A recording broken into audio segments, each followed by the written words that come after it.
येणार नाही ते पण सांगते. जास्त आवडतं कारण त्याच्यात वरवर दिसणाऱ्या कहाण्या कथांमध्ये काहीतरी भलं मोठं जीवनाचं तत्वज्ञान लपलेलं असतं, तत्वज्ञान सांगितलेलं असतं. इकडे काय तत्वज्ञान आहे बघूया. मग प्रत्येक श्लोक मंत्रासारखा आहे आपण बघितलं. आणि या संपूर्ण गोष्टीच्या मुळाशी ज्या तीन व्यक्ती आहेत त्याच्यात येतात मेधा ऋषी. आता या नावांकडे लक्ष द्यायचं.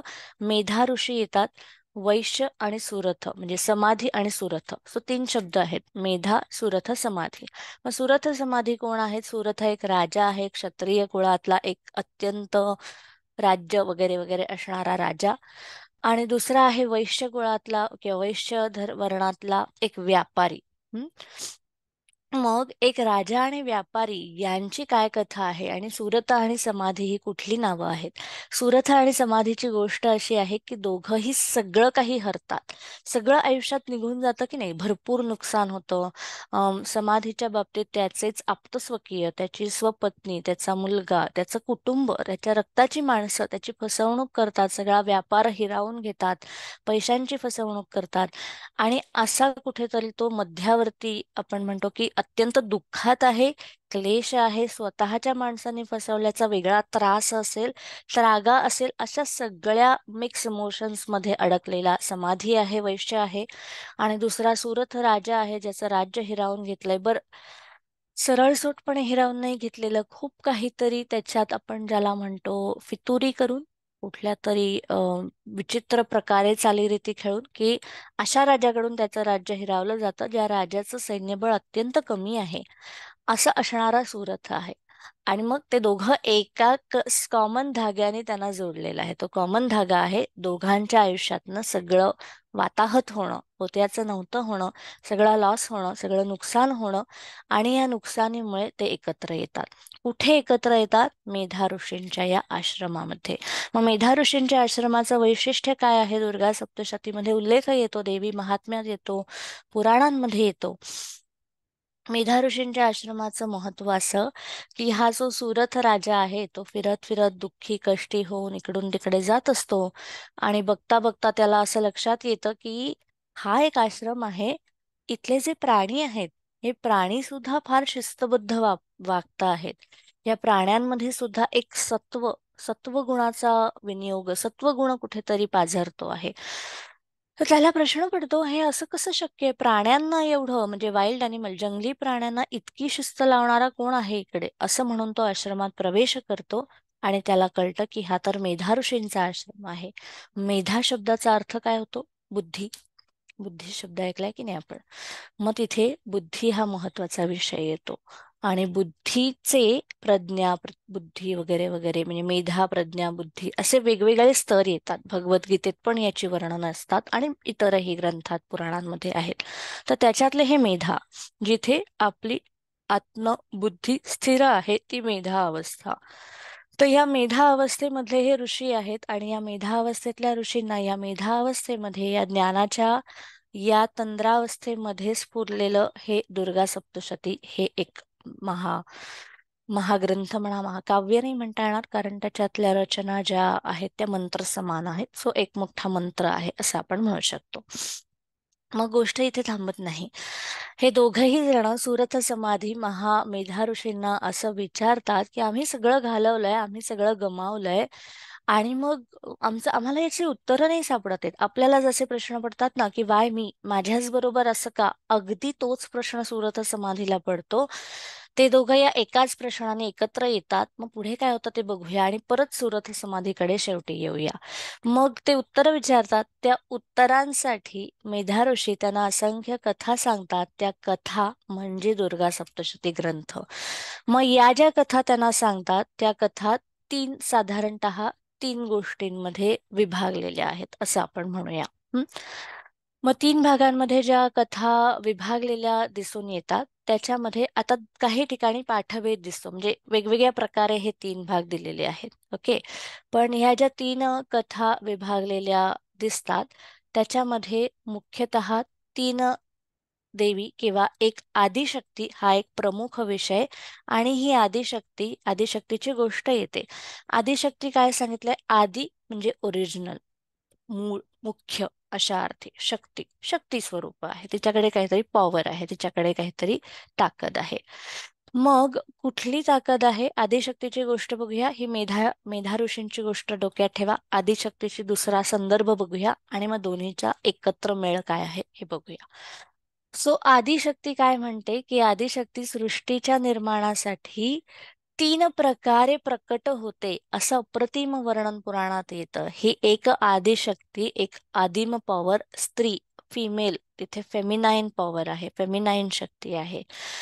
तर ही शक्ती सृष्टीच्या निर्मितीसाठी तीन प्रकारे प्रकट होते. त्या तीन तिच्या रूपांना महाकाली, महालक्ष्मी, महासरस्वती अशी तीन नावं येतात. महाकाली, महालक्ष्मी, महासरस्वती. हं. महाकाली हे एक रूप. आता तीन तिथे आकडा आलेला आहे. मग महाकाली काय दर्शवते? साधारणतः तमस गुणाने युक्त महाकाली आहे. तमसी गोष्टी आणि तमस, या तमसाचं पूर्ण तत्व असं म्हणून महाकालीकडे आपण बघू शकतो. दुसरी येते महालक्ष्मी. आपण श्री सुक्त हा विषय बघितला होता. श्री सुक्ताचा जो विषय आहे, भौतिक साधन सामग्री, भौतिक साधन समृद्धी आणि अष्टविधा समृद्धीचा जो विषय आहे तो महालक्ष्मीचा विषय येतो. सो साधारणतः सांसारिक लक्ष्मी, समृद्धी वगैरे वगैरे महालक्ष्मी असा एक सोपा विषय कळायला कळायला सोपा म्हणून. सो महाकाली, महासरस्वती आणि महालक्ष्मी. महासरस्वतीमध्ये येतं बुद्धी. बुद्धीच्या ठिकाणी काहीतरी परिवर्तन. एक तमसयुक्त आहे, दुसरं रजसयुक्त आहे, तिसरं सत्वयुक्त आहे. बरोबर, तीन देव्या आहेत, तीन देव्यांची नावं आहेत, सत्व, रज, तम. रजगुण म्हणजे म्हटलं असं की सगळ्या गोष्टींचा उपभोग घेण्याचा आपल्यामध्ये असलेली ताकद, रज, लक्ष्मी, महालक्ष्मी. सो सत्व, रज, तम या प्रकारे तीन गोष्टींमध्ये त्याची विभागणी आहे संपूर्ण काव्याची. किंवा हे संपूर्ण तत्वज्ञान स्वतःला तीन भागात ती निर्माण करते या एका संकल्पनेभोवती हे सगळं काही आहे. आता याच्यातली प्रतीकं बघूया. Going back to Medha Rishi. So Medha ऋषींनी जी गोष्ट सांगितली ती या तीन देव्यांच्या तीन तीन म्हणजे या तीन देव्यांच्या मुख्य पराक्रमांमध्ये विभागलेली आहे. मग महाकाली मध्ये आपण म्हटलंय की पहिली गोष्ट येते, याच्यातल्या ज्या गोष्टी आहेत त्या राक्षसांच्या जोड्या आहेत. आता त्याची संख्या बघायची. संख्या हा एक मुख्य विषय येतो दुर्गा सप्तशतीमध्ये. एक तर नावात संख्या आहे सप्तशती, अदरवाईज षोडशी विद्या असं म्हटलं असतं, तर 16 असा आकडा येतो. षडाक्षरी मंत्र 6. तर सहसा जेव्हा मुख्य नावामध्ये, टायटलमध्ये एखादी संख्या येते तेव्हा त्या ग्रंथामध्ये संख्यांचा काहीतरी खेळ असतो. सो हे त्रिगुणात्मक तीन देव्या झाल्या, सप्त मध्ये 700 आलं. आणि आता पुढे बघूया, इथे राक्षसांच्या जोड्या येतात, असुरांच्या जोड्या येतात. पहिली जोडी येते शुंभ निशुंभ, म्हणजे पहिली जोडी जी येते त्याच्यामध्ये मधु आणि कैटक ही नावं येतात. मग मेधा ऋषी गोष्ट सांगतात की या महाकालीची गोष्ट सांगतात. महाकालीने कोणाचा संहार केला? मधु आणि कैटभाचा संहार केला. मग वरवर दिसायला अच्छा, दोन असुरांना, प्रमत्त झालेल्या असुरांना आपल्या वशमध्ये आणणारी, आपल्या सामर्थ्याने त्यांना थांबवणारी, त्यांचा संहार करणारी अशी महाकाली आहे. महाकालीचं स्वरूप आहे तमसाचं स्वरूप आहे. मग मधु आणि कैटक कुठलं तमस दाखवतात? सोपा विषय आहे. मधुरस माहितीये, गोड आपण म्हणतो, आणि कडू. सो कडू आणि गोड ही दोन रूप आहेत. कसली दोन रूप आहेत? आपण जन्माला आल्यानंतर आपल्या एकंदरीत आयुष्याची, ज्याला आपण भौतिक आयुष्य बघू किंवा भौतिक आयुष्यातल्या विविध गोष्टींमध्ये मधु आणि कटक हे दोन शब्द कशा अर्थी येतात? सो गोड आणि कटू याचा अर्थ सर्व प्रकारचं गुड, बॅड, चांगलं, वाईट, जिथे द्विधा आहे. सो द्वैताचं प्रतीक आहे. म्हणजे दोन एक्स्ट्रीम आहेत ना. मधु गोड पदार्थ आहे, तो गोड पदार्थ आणि कडू पदार्थ याची जी चव आहे ही दोन एक्स्ट्रीम आहेत, दोन टोकं आहेत. या दोन टोकांना मध्यावरती, समत्वावरती आणणारी ती महाकाली. मग मधु आणि कटकाचा आपल्याशी काय संदर्भ आहे? आपल्या दैनंदिन आयुष्याशी जो संदर्भ आहे तो असा आहे की या सगळ्याच्या परे जाणं, दोन टोकं जे चांगलं वाईट समत्वाला आणणं, गुड बॅड, किंवा आपण मगाशी म्हटलं की खरं खोटं, सत असत, असे दोन दोन शब्द आपल्याला आठवायचे, सगळ्या प्रकारचं द्विधा. सो या द्वैताकडून अद्वैताकडे नेणारी ती महाकाली आहे. याच्या सगळ्याच्या परे न्यायला शिकवणारी आपल्याला या चवींच्या परे. आता ह्या चवी हा पुन्हा एकदा इंद्रियांचा सुद्धा विषय आहे. किंवा आपण जसं म्हणतो की एकदम वाईट किंवा एकदम चांगलं अशा दोन्ही प्रकारचे अनुभव आपल्याकडे येतात. समत्वावरती यायला आपल्याला थोडासा वेळ लागतो. त्यामुळे आपण सहसा दोन टोकांचं आयुष्य जगण्याचा प्रयत्न करतो, की खूप दुःखात असतो नाही तर खूप सुखात असतो. त्या क्षणामध्ये, त्या वर्तमानामध्ये, त्या श्वासामध्ये आपलं भान नसतं. ते आणणारी त्याची गोष्ट येते प्रतिकात्मक मधुकैटक वधाच्या निमित्ताने. ते करणारी ती महाकाली. दुसऱ्या राक्षसांची जोडी येते. याच्यातल्या असुरांच्या जोड्यांची नावं फार अप्रतिम आहेत. सो पहिले झाले तमसाचं प्रतीक असणारे मधु आणि कंटक, जे कैटक जे चव पण सुचवतात. जिभेची चव तर सुचवतातच सुचवतात, पण आयुष्यातल्या द्वैताबद्दल सांगतात. आणि तमसाने भरलेल्या या संसाररूपी आयुष्यामध्ये वरदान म्हणून येणारी महाकाली, त्या महाकालीचं वर्णन करतात. दुसरं जे स्वरूप येतं त्याच्यामध्ये थोडंसं आपण म्हणूया एक राजस स्वरूप येतं. मग राजस, महाकाली, महासरस्वती, महालक्ष्मी, तीन शब्द आपण बघतो आहोत, पण मुख्य म्हणजे ही स्वरूप आहेत. या तीन स्वरूपात तिने केलेले पराक्रम आहेत. असुरांची जी नावं आहेत ती पण इथे तेवढंच महत्वाची ठरतात. तर दुसरी जेव्हा नावं येतात तेव्हा महिषासुर हे नाव येतं. महिषासुराची गोष्ट जर आपण ऐकली असेल तर त्या महिषासुराच्या गोष्टीमध्ये म्हणजे महिषासुराचा वध करणारी, त्या असुराला मारणारी. मग त्या महिषासुरामध्ये काय येतं, कुठला त्याचा एक प्रमत्तपणा, ज्याला वासना म्हणतो आपण, लस्ट किंवा रेज असे जे शब्द येतात, तर त्याच्यामधल्या सर्व प्रकारच्या वासना, इच्छा, आकांक्षा याचा नाश करणारी. हम्म पहिल्या गोष्टीत आपण बघितलं की शरीराच्या इंद्रियाचे तमसाने भरलेले सगळे सांसारिक विषय आहेत, इंद्रियांचे विषय आहेत. इंद्रिय उपभोग किंवा गरुड पुराणात एक अप्रतिम शब्द येतो, अतिशय इंद्रिय उत्सवात. अतिशय इंद्रिय उत्सवात प्रत्येक इंद्रियाचा अत्युच्च परिभोग, अत्युच्च उपभोग जर आपण घेत असू, उदाहरणार्थ जीभ. जिभेला काय लागतं, चव. चव हे तिचं मुख्य स्थान आहे, म्हणजे मुख्य गोष्ट आहे. मग जिभेने उपभोग घेणं म्हणजे जेवणं, आवडीचे पदार्थ खाणं. त्याचा अतिशय इंद्रिय उत्सवात म्हणजे 500 पदार्थ माझ्या समोर ठेवलेत. असा एक सण समारंभ आहे, कुठे लग्न आहे, नाही आमच्या लग्नात ना 500 पदार्थ होते. कोणी म्हणाल बर मी माझ्या लग्नात 5000 पदार्थ ठेवतो. बरोबर. ह्याला म्हणतात अतिशय इंद्रिय उत्सवात. की त्या जिभेच्या सर्वोच्च सर्वोच्च त्याच्या क्षमतेच्या पलीकडे काहीतरी खायला ठेवलेलं आहे, की 5000 पदार्थ केवळ अशक्य आहे आपण खाणं. तर इतका उपभोगाची संधी दिलेली आहे. आणि मग त्याच्या परी काय काय एवढा उपभोग, की या उपभोगाच्या पलीकडे काही आहे का, हा शोध, सीकर असा शब्द येतो इंग्रजीमध्ये.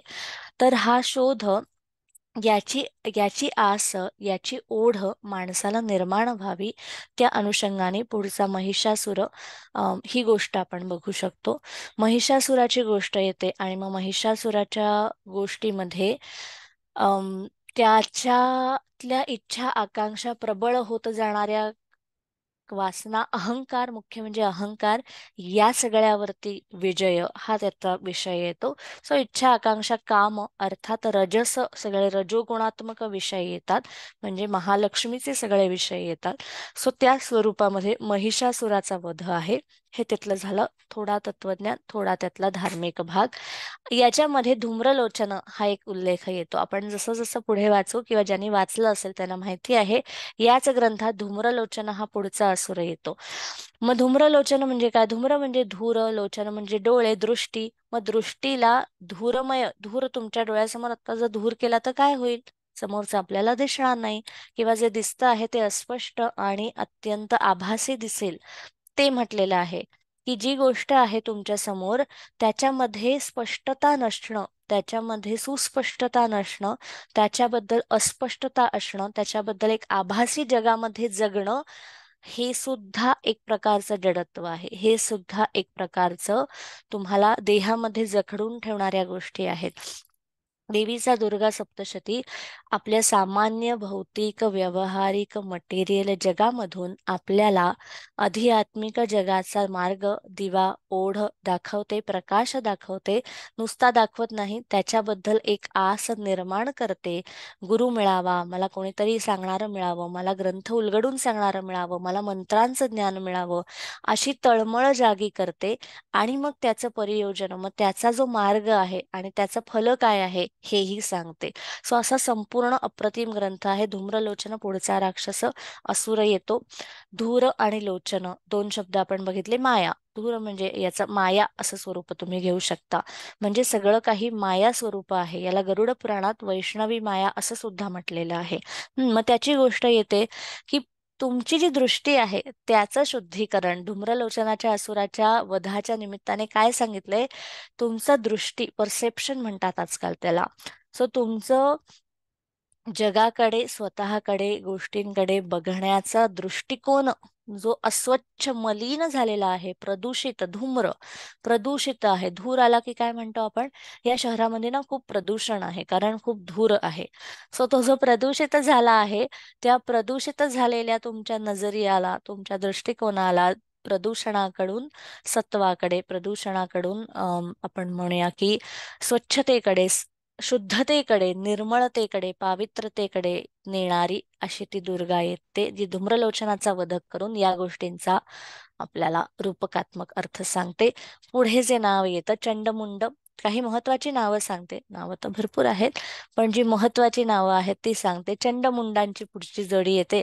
सो मुख्य जे आहेत त्याच्यामध्ये मधुकर्टक, चंडमुंड आणि त्याच्यानंतर शुंभ निशुंभ, या दोन म्हणजे दोन दोन दोन जोड्या. आणि असे जर आपण बघितले, एक जोडी मिळून एकाचा वध असं जेव्हा गोष्ट येते, तेव्हा पहिला जो येतो तो मधुकैटक, त्याच्यानंतर येतो महिषासुर, धूम्रलोचन, चंडमुंड. मग चंडमुंड कोण आहे? चंड म्हणजे काय आणि मुंड म्हणजे काय? प्रचंड शब्द ऐकला असेल. सो चंड म्हणजे काहीतरी मॅग्निफिसंट, काहीतरी युमंगस, खूप भयंकर मोठ्या अशा अर्थी चंड शब्दाचा एक अर्थ होतो एखाद्या गोष्टीबद्दल आपल्याला प्रचंड आसक्ती किंवा प्रेम, पॅशन म्हणतात आजकाल आपण, पॅशन असणं, एखाद्या गोष्टींबद्दल पॅशन असणं. उदाहरणार्थ मंत्रशास्त्र, उदाहरणार्थ अध्यात्म, उदाहरणार्थ आर्ट, क्राफ्ट, नाच, गाणं, व्हॉट एव्हर तुम्हाला ज्याच्या कशाची पॅशन आहे ते सगळे विषय, तो विषय चंड या राक्षसाच्या निमित्ताने सांगितलेला आहे. मुंड आणि चंडमध्ये आणखीन एक शब्द येतो व्हायलन्स, ज्याला म्हणतात हिंसा. हा सुद्धा चंड, प्रचंड, चंडी या सगळ्या शब्दांमध्ये तोही एक शब्दाचा शब्द डोकावतो. हे छोटे छोटे शब्दाचे छटा आहेत. मुंड याचा अर्थ डोकं, मुंडक शब्द ऐकलाय तर तो मुंड. मुंड म्हणजे डोकं, बुद्धी, इंटेलिजन्स, मेंदूचं जे कार्य आहे ते. आता या दोघांना राक्षसा समान यांच्यात कसला बरं संहार केलेला आहे, काय म्हटलेलं आहे की या प्रकारचं आपल्या एखाद्या पॅशन मध्ये अनाकलनीय आसक्ती निर्माण होणं, की त्याच्याबद्दलच, म्हणजे ती सुद्धा आसक्तीच आहे, त्याच्यातही आपण अडकून राहूच शकतो. की मला हे आवडतं, हे आवडतं, हो आता मी हेच करू शकते, नाही मला दुसरं काही नाही, मला हेच करायचं आहे. एका स्वरूपापर्यंत ती साधन आहे, आपण म्हणून माझी गाण्याची साधन आहे बरं का, तर आहे. पण त्याच्यामध्ये सुद्धा आसक्ती निर्माण होऊ शकते माणसाला, की किती उत्तम मी गाते आहे, किती छान माझा अमुक लागतो आहे. तर मनबुद्धीच्या स्तरावरती एक आसक्तीयुक्त अहंकार निर्माण होऊ शकतो. त्या चंडमुंडाचा विनाश करणारी ही पुढची लक्ष्मी आहे, आदिशक्तीचीच हे रूप आहेत. आणि त्याच्या पुढचा जो येतो रक्तबीज, या राक्षसाचा संहार आहे. आपण प्रतीक बघतोय आणि श्लोक उद्यापासून बघणार आहोत. सो या प्रतीकांमध्ये काय येतं, रक्तबीज. रक्तबीजाची गोष्ट आणखीन इंटरेस्टिंग आहे. दुर्गा सप्तशतीत आपण श्लोक बघायला लागू तेव्हा हे संदर्भ येतील. मग तेव्हा आपण त्याचा एक वेगळा अर्थ बघण्याचा प्रयत्न करू. म्हणून आधी बॅकग्राऊंड बघतोय. रक्तबीजाची गोष्ट आहे. रक्तबीजाची गोष्ट काय आहे माहिती आहे? आपण अॅनिमेशन मूवी मध्ये बघतो ना तसं, रक्त बीज, एक रक्त आहे त्याचं बीज, रक्ताचा थेंब. हा एका राक्षसाचा संहार होतो. त्याचा वध करताना त्याच्या रक्ताचे असंख्य थेंब पडतात, म्हणजे पृथ्वीवरती, जमिनीवरती. त्याच्या रक्ताचे शिंतोडे उडतात आणि त्या प्रत्येक बिंदूमधून, त्या प्रत्येक बीजातून आणखी एक नवा राक्षस तयार होतो. ही रक्तबीजाची गोष्ट आहे. फार अप्रतिम कथा आहे, फार अप्रतिम रूपक आहे. वरवर दिसायला क्लोन क्लोन होतो एका राक्षसाचा, अशी गोष्ट येते. त्याच्यासारखेच दिसणारे असंख्य, म्हणजे 100 बिंदू पडले तर 100, 1000 तर 1000, शेकडो तर लाखो तर लाखो असं. सो एका रक्तबीजासारखे दिसणारे शेकडो हजारो राक्षस त्या एका रक्ताच्या बिंदूमधून निर्माण होतात. मग याचा अर्थ काय आहे? सोपा अर्थ आहे, आपण आपल्यामधल्या एका इच्छेचं परिमर्दन करतो, एका इच्छेचं निराकरण करतो, एका दुःखामधून बाजूला होतो आणि त्याच्यासारखे आणखीन काहीतरी बाजूला येतं, आणखीन काहीतरी समोर येतं. उदाहरणार्थ, माझी एक काहीतरी इच्छा होती, मला हे मिळवायचंय, संकल्प होता, मी ते मिळवलं. ते मिळवून मी थांबत नाही, आता मला अजून काहीतरी हवं आहे. सो एक पूर्ण होतं आणि 10 नवीन डोक्यात गोष्टी येतात. मला BA करायचं होतं, नाही आता मला MA पण करायचे, नाही आता मला PhD करायचंय, आता मला प्रोफेसरचा जॉब हवाय, आता मला प्रिन्सिपल व्हायचंय, आता मला प्रमोशनची अपेक्षा आहे. बरं, आता सगळं मिळालं, आता मला फॉरेनला जायला मिळालं पाहिजे, कारण माझ्याकडे हे कॅलिबर आहे. सो हे आता मला हवंय हे आपलं संपतच नाही, याची गोष्ट रक्तबीजाची गोष्ट आहे. एका दुःखातून असंख्य दुःख, एका सुखातून असंख्य सुख. सो पॉझिटिव्ह निगेटिव्ह दोन्ही अर्थी. जेव्हा आपण खूप आनंदात असतो ना, तेव्हा सुद्धा आपण आनंदाच्या परमोच्च शेवटच्या लेवलवर कधीच नसतो. आपल्याला याच्या पलीकडचा आनंद हवा असतो, अजून काहीतरी. 1 लाखाचा फोन आहे, 2 लाखाचा पण आवडेल, 5 लाखाचा पण आवडेल, मर्सिडीज पण आवडेल, मर्सिडीज मधलं अमुक व्हर्जन पण आवडेल, किंवा दरवर्षी फोन बदलतात, नाही मला अजून सुपिरियर हवाय, अजून काहीतरी लेटेस्ट हवंय. सो हे जे आहे ते रक्तबीजाची गोष्ट आहे, की ते थांबत नाही, ते संपत नाही. देवी जेवढं संपवते आहे आपल्यामधलं, जेवढं आपण निचरा करतोय, तेवढ्या नव्याने, तेवढ्या नवीन इच्छा, आकांक्षा, काम पुन्हा पुन्हा निर्माण होतं. आणि त्याच्यानंतर 6वी जी गोष्ट आहे ते शुंभ निशुंभ. शुंभ शब्द आठवायचा. मराठीमध्ये आपण काय म्हणतो, काय शुंभासारखा बसलायस, तर शुंभासारखा म्हणजे अगदी जडत्व, जडबुद्धी घेऊन कोणीतरी बसलेला आहे, त्याला म्हटलेलं आहे शुंभ. तिथे महासरस्वतीचं रूप येतं. मग महासरस्वतीला कुठलं आवाहन आहे? या शुंभ निशुंभाचा परिहार करणं, त्यांचा संहार करणं. कशासाठी? बुद्धीला लागलेला गंज आहे, बुद्धीला जडत्व आहे. आपल्या आरत्यांमध्ये देवीची आरती करू शेवटी तेव्हा आपण म्हणतो, कायेन वाचा मनसेंद्रियत्वा.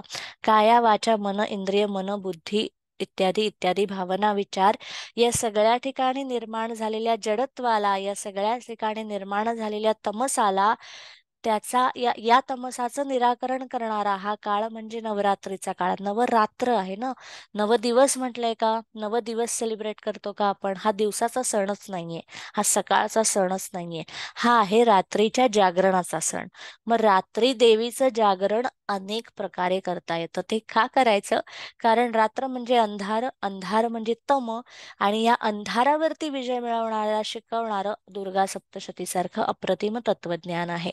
सो अंधाराच्या परे, अंधारावरती विजय, अंधाराला वश करणं, किंवा अंधाराच्या परे जाऊन, अंधाराला भेदून जाऊन पुढचा मार्ग शोधणं. एक सोपं उदाहरण देते.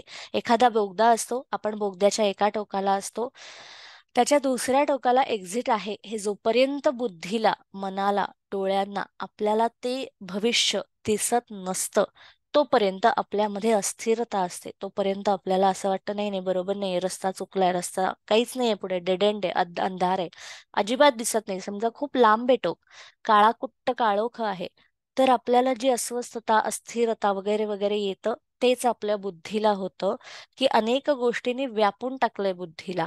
आणि मग महासरस्वतीचं रूप सात्विक आसक्तीबद्दल सांगतं. आपण आतापर्यंत जी बघतो ती सांसारिक आसक्ती, कारण म्हणजे लोक काय म्हणतात, की नाही संसारात खूप मी रमून गेली, आता मला संन्यास घ्यायचा आहे, आता मला सात्विक गोष्टी करायच्या आहेत, आध्यात्मिक गोष्टी करायच्या आहेत.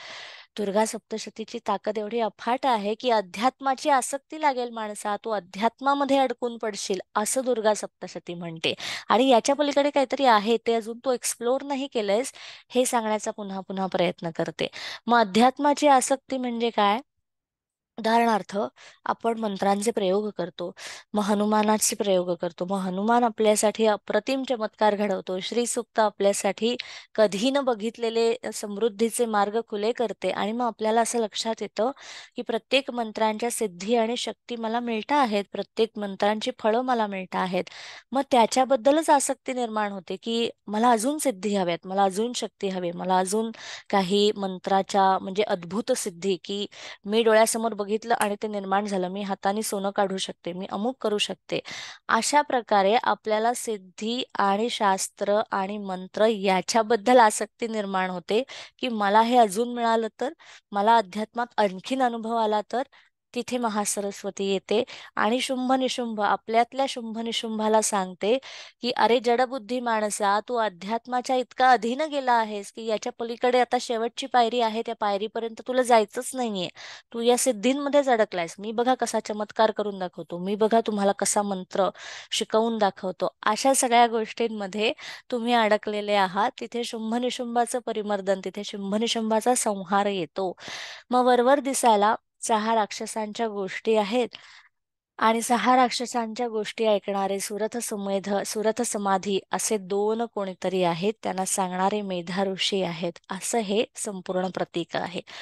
मग या 6 राक्षसांच्या गोष्टी वरवर बघायला कधीतरी 17व्या शतकात देवीनी 17व्या नाही म्हणजे त्याच्या आधी देवीनी केलेल्या पराक्रमांची गोष्ट आहे, देवी महात्म्य आहे. आणि मग ते महात्म्य आरशासारखं आपल्यावरती रिफ्लेक्ट होतं, कारण दुर्गा सप्तशती किंवा दुर्गेचा नवरात्रीचा उत्सव हे सुचवतो, अरे माणसा, तुझ्यामधल्या तमाला, त्या तमाला जागृत करण्यासाठी, त्या तमामध्ये प्रकाश निर्माण करण्यासाठी, तुझ्यामधल्या तमसाबद्दल जागरूक होण्यासाठी हे जागरण कर. हे जागरण माझ्यासाठी नाहीये. तुम्ही माझ्यासाठी रात्रभर गरबा खेळताय, दांडिया करताय, गाणी म्हणताय, नाचताय, याच्याशी माझं काहीच म्हणणं नाहीये. ते तुम्ही करताच, भक्तिभावाने करत असाल तर अधिक उत्तम आहे. पण हे करत असताना स्वतःमधल्या तमसाला जागृत कर, स्वतःमधल्या तमसाचं जागरण कर, स्वतःमधल्या असुरांचं विमर्दन कर. आणि तुझ्यामधल्या असुरांचा जो दुर्गम्य भाग आहे, जिथे तू पोहोचूच शकत नाहीस, आपल्यामध्ये षडरिपू आहेत, आपल्यामध्ये वाईट गुण आहेत, वाईट वागणं आहे, वाईट आचारविचार आहेत, वाईट कर्म आहेत, तर तुझ्यामधल्या या 6 असुरांचा जे दुर्गम आहे, जे तुला अभेद्य, जे तुला पारच करता येत नाहीये, ते करण्यासाठी एका प्रचंड शक्ती, आपल्याकडे सत्यनारायणात अप्रतिम मंत्र आहे, सांगम सपरिवारम सशक्तिकम सायुधम, अशी मी तुझ्याकडे येते आहे. नुसते येते नाही, 9 दिवस नांदणार आहे. सो या 9 दिवसांचा पुरेपूर वापर कर. माझ्या सर्व शक्तीनिशी, सर्व आयुधांनिशी, सर्व परिवारानिशी, सर्व सिद्धींनिशी आणि सर्व अंगांनिशी मी तुझ्या पाठीशी प्रबळपणे उभी आहे, अशी सांगणारी दुर्गा. आणि या दुर्गेचा हा दुर्गा सप्तशती हा ग्रंथ. आपण ज्या 3 देव्या बघितल्या त्याच्यामध्ये आपण महाकाली, महासरस्वती, महालक्ष्मी. महाकालीचं येतं दुर्गा सूक्त, महासरस्वतीचं येतं मेधा सूक्त आणि त्या महालक्ष्मीचं येतं श्री सूक्त. सो अशा 3 देव्या, या 3 देव्यांची 3 सूक्त, 3 मंत्र, 3 सिद्ध सूक्त आहेत.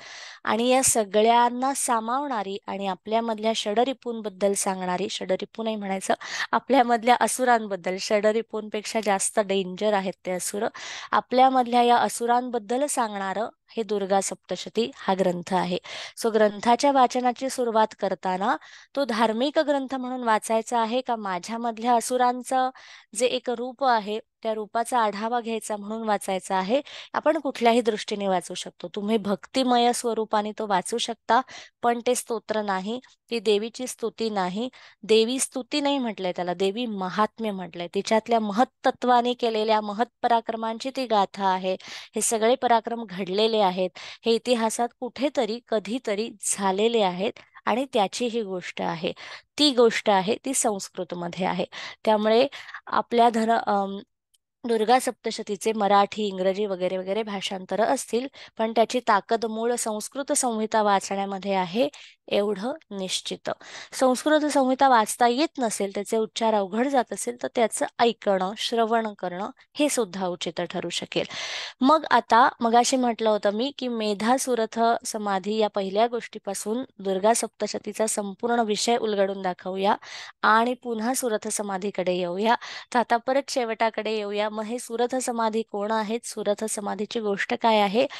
सुरथ, सुरथ म्हणजे काय? कठोपनिषद वाचलं असेल किंवा अनेक ठिकाणी आपल्या देहाला, श्री सुक्तात पण हा विषय येतो, आपल्या देहाला रथाची उपमा दिलेली आहे. सुरथ, त्याचं सारथ्य करणारा, सुरथ, उत्तम पद्धतीचा रथ आहे. कुठला रथ आहे? देवी काय म्हणते आहे, दुर्गा काय सांगते आहे, तू जन्माला आलास ना, जेव्हा मनुष्य देहामध्ये जन्म घेण्यासाठी एकदाचा तू पात्र ठरलास ना माणसा, तेव्हा तुला सुरथ, ते मी अप्रतिम रथ दिलेला आहे. दुर्गेच्या रथाची गोष्ट आहे, दुर्गेच्या रथाची अश्वांची ताकद आहे. ती अश्व ताकद आपल्या अश्वमुद्रेवरती किंवा आपल्या मूलाधारावरती, ज्याची अश्विनी मुद्रा येते योगशास्त्रात, सो त्या अश्वाची ताकद आपल्यामध्ये आहे. आणि ह्या अश्वाची ताकद देणारी ही देवी आहे. ती आठवण करते की मी तुला सुरथ दिला होता, मी तुला उत्तम शरीर दिलं होतं. त्या शरीराचं तर काय वाटेल ते करून टाकलेलं आहे, त्याच्यावरती वाटेल ते आपण खातोय पितोय, वाटेल तसं राहतोय, जागतोय झोपतोय, काहीच आपलं सुरळीत नाहीये, त्याला कुठलंही शासन अनुशासन नाही आहे. तर या सुरथाचा, हे जे रथ आहे, हे जे तुमचं शरीररूपी वाहन आहे, यंत्र आहे, हे यंत्र अत्यंत उत्तम सत्वयुक्त ताकदीने भरलेलं आहे. चांगलं आहे, याच्यामध्ये समत्वाची सत्वत्वाची ताकद आहे. तर सुरथ हा व्यक्ती, हा राजा, हे प्रतीक आहे सुरथ, की आपल्या एकंदरीत दैनंदिन आयुष्यामध्ये आपला जो देह आहे, त्या देहाचं हे प्रतीक आहे. आणि हा क्षत्रिय दाखवलाय, राजा दाखवलाय ना, क्षत्रिय दाखवला. एक क्षत्रिय, एक वैश्य एका ब्राह्मणाकडे, मेधा ऋषींकडे, एका ब्राह्मण धर्माच्या ब्राह्मण वर्णाच्या व्यक्तीकडे जाऊन या गोष्टींचा उपाय, या गोष्टींवरती उपाय मागतात, उपाय विचारतात, आणि त्याची उत्तरांची कथा येते. तर मग क्षत्रिय म्हणजे रक्षण. तर स्वतःच्या देहाचं रक्षण करण्यासाठी आपण अत्यंत कमी पडलोय, नुसते कमी नाही पडलोय, आपण भलत्याच वाटेवरती गेलोय. रक्षण बिक्षण खूप लांब राहिलं आहे हे रक्षण करण्यासाठी. आणि मग या सुरथाला तितक्याच गोंधळलेल्या अवस्थेत कोण सापडतं, तर समाधी. समाधी ही अंतिम पायरी आहे आपल्या ध्यान साधनेची, किंवा आपण म्हणतो अध्यात्माची शेवटची पायरी आहे. ती सुद्धा इतकी गोंधळलेली आहे, तिथे ती अध्यात्माची आसक्ती, हा जो शेवटचा विषय येतो की नाही, सो भौतिक जगाच्या आसक्तीपासून, भौतिक जगातल्या काम इत्यादी इच्छांपासून आध्यात्मिक जगातल्या काम इत्यादी इच्छांपर्यंत जममुळे आपण जो पूर्ण प्रवास बघण्याचा प्रयत्न केला, त्याच्यामध्ये दुर्गा असं सुचवते की सुरथ आणि समाधी ह्या तुझ्या एकाच, दोघांमध्ये समानता सांगितली ना, दोघांना समदुःख भोगावी लागतात. दोघ जण एकाच प्रकारच्या गुंत्यात अडकलेत, सुरथ आणि समाधी. दोघांची नावं आहेत ही, एक वैश्य सांगितला, एक क्षत्रिय सांगितलाय, पण हे दोघ जण एकाच प्रकारच्या गोंधळात अडकलेत. तर दुर्गा असं म्हणते, अरे मनुष्या, अरे मनुजा, ही तुझीच दोन रूप आहेत, एक सुरथ आहे, एक समाधी आहे, आणि त्याच्यामध्येच तू त्याच द्वैतात अडकलायस. तुला वाटतंय की तू दोन्हीकडे गोंधळात का अडकलायस, कारण तुला तुझ्या साधनेचाही आसक्ती निर्माण झाली आहे, साधनेचाही अहंकार आहे, आणि तुझ्या भौतिक आयुष्याचं तर आहेच आहे, मी सीईओ आहे, मी अमुक आहे, मी तमुक आहे, माझ्या 4 गाड्या आहेत, माझ्याकडे 10 नोकर आहेत, याचा अहंकार तर आहेच, जो राजाला होता त्याच्या राज्याचा होता, आणि समाधीचाही आहे, आणि तुझ्या आध्यात्मिक साधनेचाही आहे. याच्या पलीकडे न्यायचं असेल तर मेधा, त्या मेधेला जागृत कर, कारण त्या मेधेवरती माझा वास आहे. तिथपर्यंत पोहोचलास तर त्याच्या पलीकडे मी तुला घेऊन जाऊ शकते. तो शेवटचा जो मार्ग आहे, जो मोक्षाचा, जो याच्या दुर्गा सप्तशतीच्या शेवटाला मोक्ष हा विषय येतो. या संपूर्ण सप्तशतीची जी सुरुवात आहे, आपण काही त्याच्यामध्ये पीडीएफ बघितल्या होत्या, किंवा मी एक पीडीएफ पाठवली आहे तुम्हाला. तर याच्यामध्ये काही आपण म्हणूया की काही प्रकारे वेगवेगळ्या रचना येतात. मुळामध्ये दुर्गा सप्तशतीच्या वेगवेगळ्या रचना येतात, आणि या वेगवेगळ्या रचनांमध्ये त्याची जी सुरुवात आहे ती एका ध्यान मंत्राने येते. कोणाचा ध्यान मंत्र? अर्थात दुर्गेचा ध्यान मंत्र. आणि मग या दुर्गेच्या ध्यान मंत्रामध्ये जो विषय येतो तो हाच आहे की सुरुवात आपण दुर्गेच्या ध्यानाने करतो. त्याच्यामध्ये मग पुढे अर्गला नवार्णव हे आपण बघू तेव्हा त्याचा अर्थ कळेल. पण मुळामध्ये काय येतं की दुर्गा सप्तशतीच्या निमित्ताने दुर्गेच्या ध्यान मंत्राने जेव्हा सुरुवात होते, तर ध्यान, ध्याती इथे ध्यान म्हणजे आधी तिचं व्हिज्युअल स्मरण सांगितलेलं आहे, आधी तिचं दृष्टीसमोर स्मरण सांगितलेलं आहे, मग मंत्रात्मक आहे.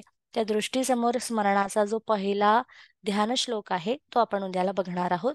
आता शेवटी दुर्गा सप्तशतीचा पाठ कसा करायचा हे थोडक्यात बघूया. 13 अध्याय आहेत, 700 श्लोक आहेत. टेक्निकल माहिती, 13 अध्याय आहेत, 700 श्लोक आहेत. 13 अध्याय तुम्ही 7 दिवसात, सहसा पारायण जेव्हा पोथीचं केलं जातं तेव्हा 1 दिवसीय, 3 दिवसीय किंवा 7 दिवसीय पारायण करता येतं. सो दुर्गा सप्तशतीचे 13 अध्याय तुम्ही नवरात्रीच्या 9 पैकी 7 दिवसात मिळून वाचू शकता. पहिल्या दिवशी सुरू करू शकता, दुसऱ्या दिवशी सुरू करू शकता, अप टू यू. काही जणांनी आज चालू केलेलं आहे ते ते कंटिन्यू करू शकतात. त्याची साधारण पद्धत जी आहे, जी कर्मकांडात्मक पद्धत आहे, ज्याच्यामध्ये मी म्हटलं तसं की त्याच्यात तुम्ही आचमनाने सुरुवात करा, विधिवत संकल्प करा, पूजा घट असतील तर त्याच्या समोर बसा, तिथे ध्यान करा, हा विषय येतो. आपण जेव्हा मंत्रशास्त्रांच्या कार्यशाळा आणि पोथी पुराणांच्या कार्यशाळा असं बघतो, तेव्हा त्याच्यामध्ये आपण कशा प्रकारे म्हणजे स्थलकाल परिस्थितीनुसार तुम्ही कशा प्रकारे एखादी गोष्ट बघू शकाल, ते आपण बघण्याचा प्रयत्न करतो. की सगळ्यांकडे काही घट बसतीलच, घटाची स्थापना असेल असं नाही. पण तरी सुद्धा तुम्ही काय करू शकता, कसं करू शकता, पाठाचं त्याला अनुष्ठान असा पण शब्द आहे, वेगवेगळे शब्द आहेत. तर ते अनुष्ठान कसं करू शकता, तर असं म्हणूया की तुमच्याकडे देवी नाहीये, पूजापाठ नाहीये. पूजापाठ असेल तसं स्नान शुचिर्भूत, त्याच्यामध्ये स्नान आलं, स्नान करून तुम्ही पाठाला बसणार आहात. आणि पोथी आहे त्यामुळे स्नान केलेलं कधीही योग्यच. आणि मग स्नान करून बसण्यानंतर त्याच्यामध्ये दुर्गा सप्तशतीच्या सुरुवातीला फार सुंदर मंत्र येतात. मंत्र काय आहेत? ओम ऐं आत्मतत्वं शोधयामि नमः स्वाहा, ओम ह्रीं विद्यातत्वं शोधयामि नमः स्वाहा, ओम क्लीं शिवतत्वं शोधयामि नमः स्वाहा, ओम ऐं ह्रीं क्लीं सर्वतत्वं शोधयामि नमः स्वाहा. अशा आहुत्या आहेत, अशी आचमनं आहेत. जे कोणी आचमन करणार नाहीये त्यांनाही माहिती फक्त माहिती आहे. मग याच्यानी आचमनांनी सुरुवात होते. ही जी आचमनं आहेत सोपी आहेत. आत्मतत्वाच्या शोधासाठी हे दुर्गा सप्तशतीच्या अग दुर्गा देवी, मी तुला आवाहन करीत आहे, स्वाहा. मी आहुती देत आहे. विद्या सरस्वती, महासरस्वती, तिथे येतं ओम ह्रीं विद्या तत्वम शोधयामी. माझ्यातल्या विद्या तत्वापर्यंत पोहोचण्यासाठी हे महासरस्वती मी तुला आवाहन करत आहे. शिवतत्व, आता या ज्या तीन गोष्टी येतात ना, तर दुर्गेच्या आदिशक्तीच्या रूपांमधनं काय गोष्ट येते पुढे, की दोन दोन युगुल, युगुल म्हणजे सरस्वती आणि ब्रह्मा, त्याच्यानंतर विष्णू आणि लक्ष्मी, शिव आणि पार्वती, अशा 6 जोड्या निर्माण झाल्या. आदिशक्तीने ठरवलं की मला एक सृष्टी निर्माण करायची आहे. त्या सृष्टीतून या 2 2 2 6 जोड्या निर्माण, 6 म्हणजे 3, पण 3 जोड्या आणि 6 व्यक्ती निर्माण झाल्या. त्याच्यामध्ये एक पुरुष एक प्रकृती, एक पुरुष एक प्रकृती. मग ती त्या त्या प्रकारच्या पुरुष आणि प्रकृतीच्या एकत्रित मिलनाने, त्यांच्या समागमाने एक अखंड पृथ्वी निर्माण झाली. अशी खूप सुंदर गोष्ट येते. सो त्याच्या मुळाशी असणारी आदिशक्ती हे एक तत्व आहे. सो त्याची सुरुवात करताना त्याच्यामध्ये सगळ्यात पहिल्यांदा जो येतो तो ध्यान मंत्र येतो. आता ध्यान मंत्राने सुरुवात का करायची, तर त्याच्यावरचं मेडिटेशन आपण उद्याला करणार आहोत. तो मंत्र फक्त आपण आत्ता बघणार आहोत. आणि मग पाठ करायचा असेल तर पहिल्या दिवशी तुम्ही पहिला अध्याय करू शकता. दुसऱ्या दिवशी तो थोडासा कसा, ते मी ग्रुपवर पण टाकते, कसा करायचा काय करायचा. पण पाठासाठीचा जो आपला ध्यान मंत्र आहे तो मुळामध्ये थोडक्यात बघूया. अगेन पाठभेद असतो. तुमच्याकडे पोथी वेगळी असेल तर तुम्हाला थोडंसं वेगळं दिसू शकेल, पण ते पाठभेद त्याला म्हणतात. मुख्यतः ध्यान मंत्र हा साधारणतः सिमिलरच असतात. मग दुर्गा सप्तशती जेव्हा सुरुवात होते ग्रंथाची, तिथेही ध्यान मंत्र आहे आणि अगदी सुरुवातीलाही ध्यान मंत्र आहे. सो आपल्या PDF मध्ये हे स्तोत्र वगैरे नंतर सुद्धा, म्हणजे पहिले स्तोत्र वगैरे येतात, त्याच्या आधी एक ध्यान मंत्र येतो. आणि ऍक्च्युअल दुर्गा सप्तशती ग्रंथाची जेव्हा सुरुवात होते तिथे एक ध्यान मंत्र येतो. सो त्या ध्यान मंत्राचं अगदी थोडक्यात फक्त तो वाचन, म्हणजे त्याचं मंत्रात्मक वाचन करतो आहोत. आणि मग त्याच्यावरती ध्यान जे आहे ते आपण एनिवे उद्याला करणार आहोत.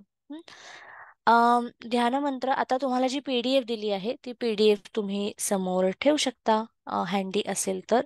नसेल तुमच्याकडे उपलब्ध नसेल तर मग मी व्हॉट्सअपवरती पुन्हा एकदा तुम्हाला शेअर करेन.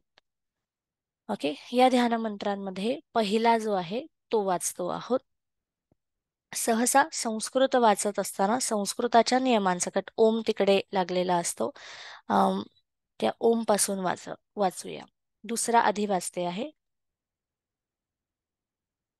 विनियोगानंतर ध्यान मंत्र येतो. तो एक ध्यान मंत्र आहे आणि एक ओमवाला आहे. ओम बंधु कुमकुम सुमाभासं पंचमुंडा पंचमुंडाधिवासिनं स्फुरच्चंद्रकलारत्न मुकुटामुंडमालिनीं त्रिनेत्रां रक्तवसनां पिन्नोन्नतघटस्थरीं पुस्तकं चाक्षमाला च वरं चाभयकं क्रमात् दधतीं संस्मरेत् नित्यम्. आता इथे तुम्ही फोड पण करू शकता, सलग पण म्हणू शकता. दधतीं संस्मरेत् नित्यम् उत्तमारामनाय मानिताम्. हा पहिला येतो, त्याला जोडून दुसरा येतो. या चंडी मधुक, आता तिथे गोष्ट येते त्याचं ध्यान आपण उद्याला करणार आहोत. जो आज ऐकला सगळा त्यातला संहितेचा भाग, त्याच्यावरती ध्यान. या चंडी मधुकैटकाभिदा आदित्य सॉरी दैत्य. या चंडी मधुकैटभादी आदी, आदी म्हणजे इत्यादी. या चंडी मधुकैटकाभिदत्य दैत्य दलनी. आता तिथे काही वेळा पाठभेद येऊन दैत्य आणि हे वेगवेगळे शब्द आहेत, पण आपण एकत्र म्हणूया. दैत्य दलनी या महेशोन्मूलनी मूलिनी उन्मिलिनी म्हणजे महिषाचं उन्मिलन करणारी. महेशोन्मूलिनी या धूमेक्षण धूमचक्र आपण बघितला होता. किंवा त्याला वेगवेगळी नावं आहेत, पण मुख्य म्हणजे धूर आणि दृष्टी याच्यावरती असणारा. धूम्रलोचन. धूम्रे चक्षण चंडमुंड मथनी मंथन करणारी, त्या चंडमुंडनाचं लोचनाचं मंथन करणारी. या रक्तबीजाशनी, जी रक्तबीजाशनी आहे, रक्तबीजाची गोष्ट बघितली. शक्ती ही शुभ निशुंभ दैत्य दलनी वा सिद्ध सिद्धात्री परा. सिद्धदिदात्री किंवा सिद्ध सिद्धात्री परा. सा देवी नवकोटी मूर्ती संहिता मा पातु विश्वेश्वरी. अशी दुर्गा या सर्व असुरांचा, माझ्यामधल्या असुरांचा विनाश करणारी. माझ्यामधल्या असुरांना आधी शोधायला मला मला त्याचं आत्मशोध म्हटलंय ना. सो आत्मशोधाची याची जी आचमनं आहे ती फार अप्रतिम आहेत. पहिलंच आचमन आत्मशोधाचं आहे. दुर्गेला आवाहन केलंय की अगं दुर्गे, आत्मशोधासाठी माझ्यासाठी सिद्ध हो. सांगम सपरिवारम सायुकम सायुधम सशक्तिकम. माझ्या आत्मशोधासाठी सिद्ध हो. माझ्यामधल्या असुरांचा नाश करण्यासाठी आज घटस्थापनेच्या दिवशी मी माझ्या आत्मतत्वावरती या दुर्गा तत्वाची घटस्थापना करते. आणि इथून पुढे नवरात्रींना माझ्या आतल्या संहाराची मी तुला परवानगी देऊन या संहारातून माझा, आपण म्हणतो की संहारातून माझ्या प्रगतीचा मार्ग तू मोकळा करावास, अशी प्रार्थना करते. नाईस. आज आपण इकडे थांबूया आणि उद्याच्या सत्रात आपण पहिलं ध्यान करणार आहोत आणि दुर्गा सप्तशतीचे श्लोक बघणार आहोत. आता ते श्लोक बघताना भरपूर अर्थ तुम्हाला उलगडत जातील, कारण मुळात दुर्गा काय आहे, दुर्गा सप्तशती काय आहे, हे आपण थोडक्यात बघण्याचा प्रयत्न केला. उद्याला ध्यान मंत्र येईल, त्याच्यावरती मेडिटेशन येईल. मेडिटेशननी सुरुवात करून मग आपण थोडीशी थिअरी बघूया. आधी सुरुवात मेडिटेशनने होणार आहे उद्याची. हीच लिंक असेल. मी आपल्या ग्रुपचं चित्र बदलते फक्त, कारण त्या चित्राचे 3 ग्रुप आहेत माझ्याकडे, 3 बॅचेस असल्यामुळे आणि थोडासा गोंधळ आहे. सगळ्यांना एक सूचना, ज्यांना कोणाला दुपारी जॉईन करायचंय, रात्री जमत नसेल, तुम्हाला रात्री जागता येत नसेल, जी काही कारण, तर दुपारची बॅच 12:30ची आहे, जी आज झाली. पण आज काहीच वेगळं झालं नाहीये, म्हणजे आज फक्त त्यांना इंट्रोडक्शन होतं, म्हणजे हे पण नव्हतं, एवढं पण नव्हतं, बेसिक इंट्रोडक्शन होतं. त्यामुळे त्यांचं पहिलं सत्र उद्या आहे 12:30च्या बॅचचं. सो तुम्ही त्याला पण जॉईन होऊ शकता. स्नेहल ताई, थँक्यू. थँक्यू तृप्ती. हे एक्सप्लेनेशन देण्याचं कारण असं होतं की धार्मिक ग्रंथ एवढंच त्याच्याकडे बघू नये. तो नुसतं देवीचा इतिहास, देवीचे पराक्रम आणि धर्मग्रंथ नाहीये. त्या धार्मिक ग्रंथाच्या पलीकडे तो कर्मग्रंथ आहे. आपलं कर्म आहे त्याच्यामध्ये, आणि आपल्या कर्माने काय केलं पाहिजे आपण, किंवा धर्म आणि कर्म जगत असताना आपण काय केलं पाहिजे, हे सांगणारा नवरात्रीचा सण आहे. तो सण वाया जाऊ नये, हे 9 दिवस आपल्या आयुष्यातले वाया जाऊ नयेत, याच्यासाठी पहिल्या दिवशी एवढं मोठं एक्सप्लेनेशन दिलं की आता त्या 9 दिवसांमध्ये आपण खूप काही करू शकतो. आणि जे आपण एकत्रित करणार आहोत, 7 दिवस तर एकत्रच होत, उरलेले 2 दिवस तुम्ही मेडिटेशन करा. सो 9 दिवसांमध्ये आपण खूप काही करायचं आहे. नाईस. हो ऋताताई, तुम्ही रोज 12:30ला जॉईन करू शकता. त्याची लिंक वेगळी आहे, मी तुम्हाला त्या ग्रुपवर ऍड करीन. तो ग्रुप वेगळा आहे, लिंक वेगळी आहे. तीच लिंक मी मगाशी जॉईन केली होती आणि सरप्राइझिंगली त्याच्यावर 2-3 जण आले पण होते. सो त्यांचा गोंधळ झाला असेल, कारण त्यांनाही मी हे सांगितलं होतं की तुम्ही सकाळी पण येऊ शकता, म्हणजे रात्री 9:30ला पण येऊ शकता आणि 12:30ला पण येऊ शकता. तर त्याच्यात 10-15 जण आहेत, 10 जण आहेत आय गेस, आणि त्याच्यातले काही जण जॉईन झाले, त्यामुळे मी कन्फ्यूज झाले की मला वाटलं मी बरोबर ठिकाणी आहे. थँक्यू. ज्यांना कोणाला दुर्गा सप्तशतीचा पाठ करायचा, हा सॉरी, मी तुमचा अनम्यूटचा ऍक्सेस काढलाय. मी म्हटलं सगळेजण चॅट का करतायत, बोलत का नाहीयेत. अरे बोला आता. हा, प्राची. सॉरी, ज्यांना आता शेअर करायचं शेअर करू शकतात. थँक्यू सो मच सारा. ॲज युजल खूपच सुंदर एक्सप्लेनेशन आणि खूप छान तात्विक आणि आध्यात्मिक आणि मग सगळ्याचं संगम घेऊन म्हणतेच नाही आणि नेवर एव्हर डिसअपॉइंट मी किंवा असं अमेज करण्यापासून ती थांबत नाईस. ही तर तुझीच चुकी त्या बाबतीत. मला प्रश्न असा पडला की आपण मी श्रीजित काही केलं तुम्ही तर आपण श्रीयुक्त ही म्हणालो आता जसं खूप मगाशी म्हणाले की श्रीयुक्त ही भौतिकतेची साधना आहे. श्रीलक्ष्मी बेसिकली. राजस साधन आहे असं म्हणूया आपण. ओके. आणि ही जी आता करेक्ट याच्यामध्ये दुर्गा सप्तशती जी आपण म्हणतो हे आपल्या तमस गुणांचा संहार करण्यासाठीचे साधन आहे. करेक्ट. जास्त करून तमस, पण ती त्रिगुणात्मक आहे, 3 देवे आहेत त्याच्यात. सो सत्व रज तम तिन्ही मधल्या आसक्तीमधून बाहेर पडण्याची साधना आहे. अच्छा. ओके. मी थोडस कन्फ्युजन मध्ये काय म्हणजे नवरात्रीमध्ये आपण दुर्गेचं आवाहन त्रिगुणात्मक रूपाने म्हणून दुर्गेचं आवाहन करतो की नाही, श्रीलक्ष्मीचं आवाहन. दुर्गा म्हणून एका तत्वाचं आवाहन करा, त्याच्यात ह्या सगळ्या गोष्टी अध्यारूत आहेत असं. चालेल. हॅलो आध्यात्मिक सारा. आसक्तीचे सोपं, एकच मिनिट हा ऋताताई, आध्यात्मिक आसक्तीचं सोपं उदाहरण देईन. काही वेळा आपण सत्र घेतो, हिलर असतो आपण, आणि मग जसं अनेक लोकांचे अभिप्राय येतात, मला सुद्धा कोणी सांगतं नाही तुम्ही अगदी गुरु समान आहात, तुम्ही गुरुच आहात. आणि मग मी जेवढं म्हणून रिपीट, म्हणजे स्वतःसाठी सुद्धा मी असं पुन्हा पुन्हा मला समजावते की नाही, मी गुरु नाही.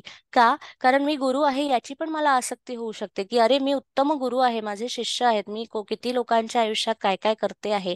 अशी हिलरला, डॉक्टरला, हिलर म्हणजे कुठल्याही या प्रकारच्या क्षेत्रातल्या व्यक्तीला, हिलरला, डॉक्टरला अशी आसक्ती होऊ शकते की मी गुरु समान आहे. मी जर स्वतःला गुरु समजायला लागले, तर त्या गुरुत्वाच्या परीक्षेला पण मी उतरले पाहिजे. त्याही आसक्तीत अडकू नये म्हणून चॅनल हा एक माध्यमासारखं गोष्टी फॉरवर्ड कराव्यात आणि बाजूला व्हावं, फॉरवर्ड कराव्यात, बाजूला व्हावं. सो एक उदाहरण दिलं आसक्तीचं. आता एक एक शेअरिंग घेऊया. तृप्ती, मग येते ऋताताई तुमच्याकडे. शेअर करताना नमस्कार. व्हिडिओ ऑन केला तरी चालेल, नसेल जमणार तर नाही केला तरी चालेल. हा बोला. नमस्कार सारा मॅम. या 1 वर्ष पूर्ण झालं तुमच्याशी म्हणजे कनेक्ट होऊन, आणि मला असं वाटतंय की मी खूप पूर्वीपासून का नव्हते कनेक्ट, तर मला खूप साऱ्या गोष्टी शिकायला मिळाल्या असत्या अजूनही. आणि आपल्या सगळ्या स्क्रिप्चरचं हे जे प्रॅक्टिकल तुम्ही म्हणजे सांगताय, ते म्हणजे पहिल्यांदा अशी व्यक्ती भेटली मला की जे स्क्रिप्चर्स या अ, अर्थाने समजून सांगतायत. त्यामुळे ते शिकतानाही खूप मजा येते, आणि नुसतंच असं की धर्म म्हणून आपण जे असं करत आलो की अरे हा हे आपल्या धर्मात लिहिले असं करायचं, असं नाही की त्या प्रत्येक स्क्रिप्चर्सला किती प्रॅक्टिकली किती त्याचा अर्थ आहे, तो खूप छान आणि खूप अ, छानरित्या तुम्ही समजावून सांगता. Thank you so much. थँक्यू. प्रतिभा.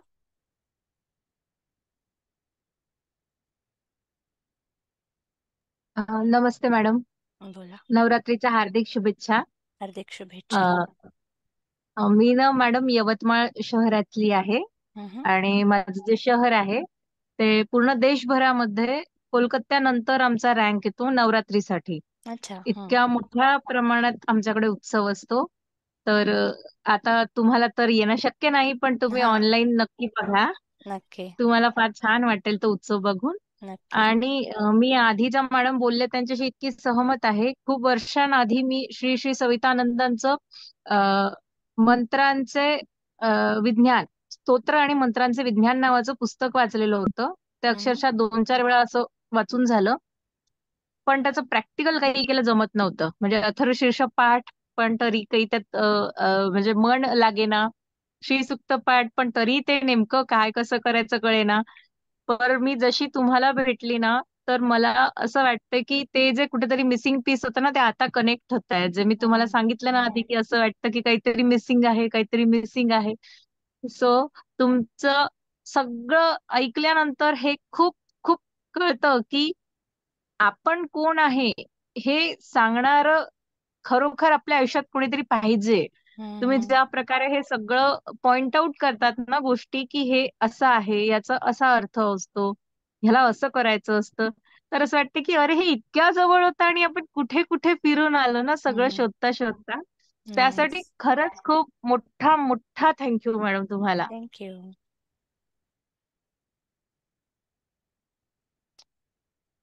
नाईस.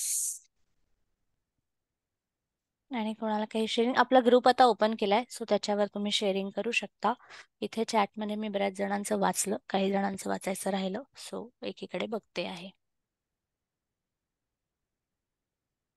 हा, आणखीन एक गोष्ट सांगायची राहिली. बरेच जण आय डोंट नो लेट झाल्यामुळे जॉईन झाले नाहीत का, बरेच जण नाहीयेत. मी पुन्हा एकदा ग्रुपवर टाकीन. ज्यांचं पहिलं सेशन मिस झालं असेल त्यांनी उद्या 12:30ला जॉईन करा. हेच सेशन होणार आहे, फक्त वेगळ्या बॅच बरोबर होणार आहे आणि वेगळ्या टाइम झोनला होणार आहे, एवढंच. 12:30ला आहे. ज्यांच्याकडे पोथी आहे, जे भारतात आहेत मुळात, त्यांना सहज पोथी उपलब्ध आहे, सहज साध्य होऊ शकेल, तर ते गीता प्रेस गोरखपूर यांची दुर्गा सप्तशतीची पोथी येते. ती प्रमाण मानली जाते, पण असं काही नाही. देवी प्रकाशनाची आहे, ती पण उत्तम आहे. भरपूर प्रकाशनं आहेत.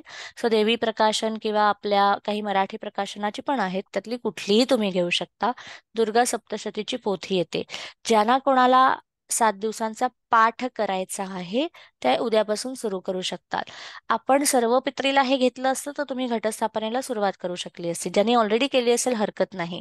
घटस्थापनेला सुरुवात करता आली नसेल पण हरकत नाही, कारण आपल्याला त्याचा तो वाचण्याचा उद्देश क्लिअर पाहिजे ना. आपली दृष्टी धूम्रलोचनासारखं होता कामा नये. आपल्याला मृगजळासारखा नाही ग्रंथ वाचायचा. अरे बापरे, हे वाचलं पाहिजे, नवरात्र आहे, दुर्गा आहे, अमुक आहे. काही घाबरून जायची गरज नाहीये. आपल्याला त्याच्या सहेतुक काय कशासाठी मी ग्रंथाचं वाचन करते आहे हे आता कळलंय. सो उद्याला सुरुवात करा. शुक्रवार आहे, चांगला वार आहे. ज्यांना पाठ करायचा आहे 7 दिवसांचा त्यांनी, कंपल्शन नाही. रेकॉर्डिंग होणार, हो हो, रेकॉर्डिंग अवेलेबल होईल. उद्याला मी तुम्हाला सुरुवातीला दाखवते रेकॉर्डिंग कसं ऍक्सेस करायचं आणि मग आपण तिथून पुढे जाऊया. उद्या आपण हे सुरुवात वाचाय मेडिटेशनने करणार आहोत. हे वाचायचं काही वेळ काळ असं? सकाळी वाचू शकता स्नान करून किंवा संध्याकाळच्या वेळी वाचा. ते वाचायला तुम्हाला कसा वेळ लागतो यावर आहे. सकाळी पण वाचू शकता, संध्याकाळी पण वाचू शकता. आणि एक याचं रूल असं ऐकलं होतं मी की तुम्ही न खाता ते वाचलं पाहिजे, असंही काही असतं का?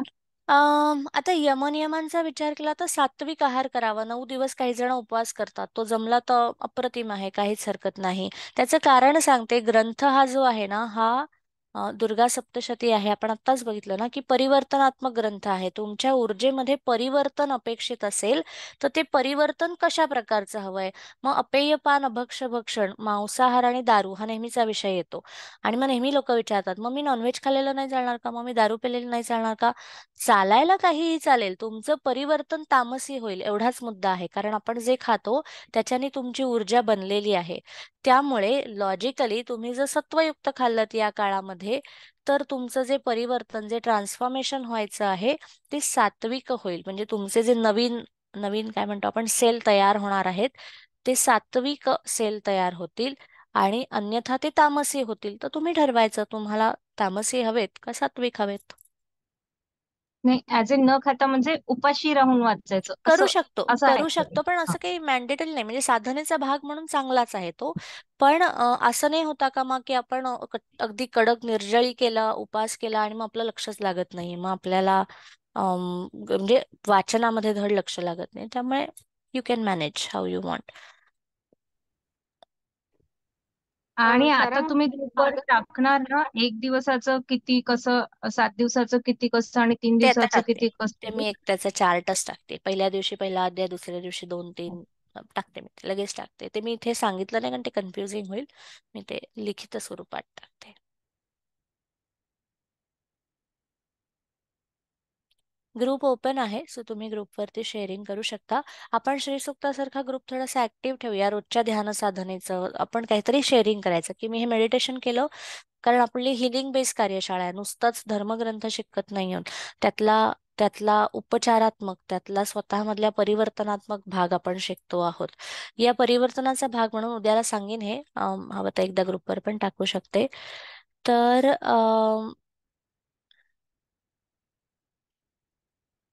हा, जनरली रात्रीची आता मी सांगणारच होते, त्याला हिरण्यकश्यपू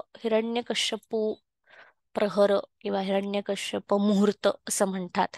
सो हिरण्यकश्यपाची, नरसिंह अवताराची, भक्त प्रल्हादाची जी गोष्ट आहे त्याला अनुसरून सूर्यास्तानंतर आणि रात्र व्हायच्या मधल्या काळामध्ये तुम्ही वाचनाला सुरुवात करू शकता. म्हणजे दिवस संपलाय पण रात्र पण झाली नाहीये, पण दिवस पण नाहीये, रात्र पण नाहीये, अशा मध्यावरती ट्रान्सफॉर्मेशनचा काळ आहे, निसर्गातल्या परिवर्तनाचा काळ आहे, निसर्गाच्या ट्रान्झिशनचा काळ आहे. आपण ड्युटी बदलते की नाही, तशी ड्युटी बदलते. सूर्य गेलाय आणि चंद्र आता हळूहळू येईल तेव्हा येईल, पण दिवस सरला पण नाही आणि रात्र झाली पण नाहीये. अशा अर्धकाळावरती, अधमोऱ्या काळावरती सुद्धा तुम्ही दुर्गा सप्तशतीचं वाचन करू शकता. परिवर्तन, स्थित्यंतर अपेक्षित आहे आपल्याला. ऋता बहुतेक नाही आहेत, त्या मगाशी काहीतरी विचारत होत्या. हरकत नाही.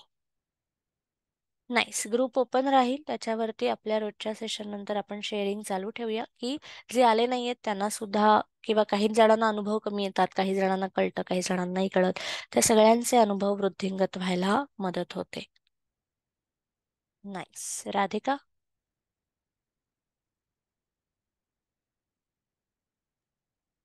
नमस्कार मॅडम. नमस्कार. खूप छान वाटला हा तुम्ही मुद्दामून घेतलाय ना जो सप्तशतीचा पाठ. खूप हम्म. आम्हाला बरं वाटलं. मेन म्हणजे मला अजून एक त्याच्यातलं विचारायचं होतं की आपलं ह्याच्यात प्राकृत हा काय प्रकार असतो? प्राकृत ही एक भाषा हा आहे, लिपी आहे. हा. मग ते सप्तशती प्राकृत एक ग्रंथ येतो आणि आता तुम्ही एक पीडीएफ दिली आहे, ते एक असतं. तर आपण आम्हाला कुठलं इझी पडेल? आपण संस्कृतच शिका, प्राकृत नाही कळणार, संस्कृतच आपण बघणार आहोत. Okay okay. आणि हेच तुम्ही दिले ती पीडीएफ आपण फॉलो करायची? ती करू शकता, किंवा तुम्ही जर भारतात आहात तर तुम्हाला पोथी पण मिळू शकते. पोथी मिळाली तर अधिक उत्तम, ती नीट कंपाईल पण केलेली असते. मग त्याचं नाव काय आहे, कुठल्या दुर्गा पोथीमध्ये ते सप्तशती. कळेल? नाही नाही, दुर्गा सप्तशती असंच नाव आहे. आणि कुणाचं घ्यायचं, कुणाची बरेच आहेत. वापरायची? गीता प्रेस गोरखपूरचं पिवळ्या रंगाचं पुस्तक येतं, ते एक आहे, पण ते हा, उभं आहे. काही आडव्या पोथी आहेत ज्या देवी प्रकाशनाच्या वगैरे असतील, त्या आडव्या असतील, तर तुम्ही पोथीसारखं आडवं प्रिंट असलेलं पण घेऊ शकता, आणि नंतर हे पिवळ्या रंगाचं पुस्तक येतं ते घेऊ शकता. चालेल चालेल. कोणाकडे इथे ओके. असेल तर तुम्ही दाखवू शकता. कोणाकडे आहे का आपल्याकडे, तर कॅमेरावर दाखवा. म्हणजे बरेच प्रकाशन आहे, असं काही कुठलं चांगलं कुठलं वाईट असं काही नाहीये. मला जी माहिती होती ती मी मुख्य सांगितली, बट एनिथिंग इज फाईन. मी माझी देवी दाखवते तुम्हाला. हो, चालेल ना. अरे वा, खूपच सुंदर आहे.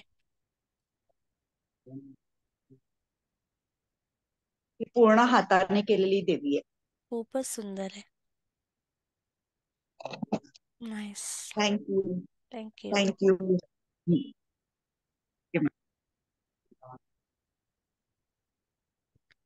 थँक्यू. Thank you so much. उद्याला भेटूया 9:30ला.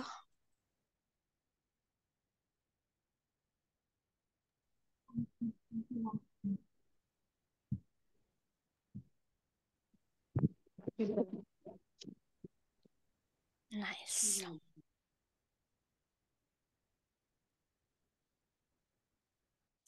कोणी शेअर करतंय का, नाही तर मीटिंग थांबवते. एक प्रश्न होता, पण कदाचित विषयांतर होईल असं वाटतंय म्हणून जरा डाऊट होता की विचारावं की नाही.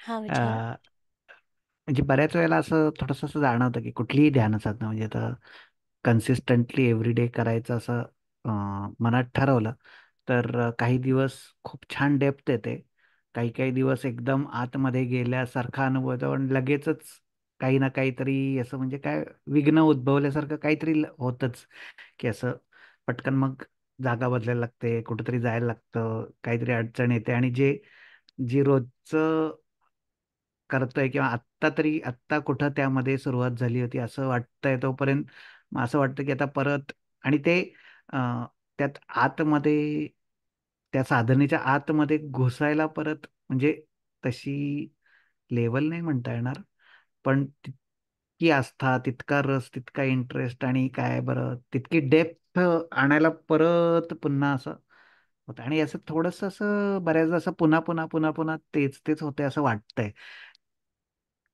तर काय असं काय असतं का असं त्याच्यावरती उपाय किंवा काही असं? सॉरी. एक मिनिट, मी म्यूट केलं, उत्तर देत होते म्हणून. So sorry. हा, नाही, हा उपाय म्हणजे त्याच्यावरचा एकच उपाय आहे जो सगळ्या मंत्र शास्त्र ग्रंथ वगैरे वगैरे मध्ये येतो.